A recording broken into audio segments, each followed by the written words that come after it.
What's up mga kagamol? Ayan. Nakikita nyo po yung ano na yan? A4.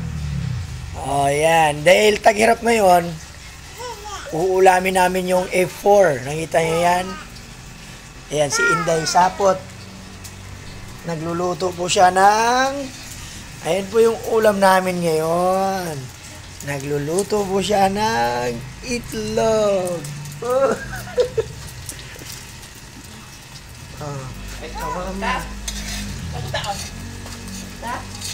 Ayan po mga kagamol ha.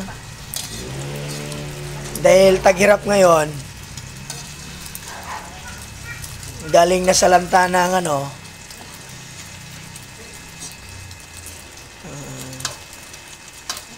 sarap yung sunog.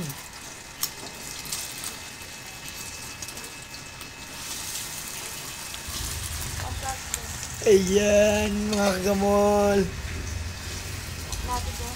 Forma pa lang ni Inday Sapot.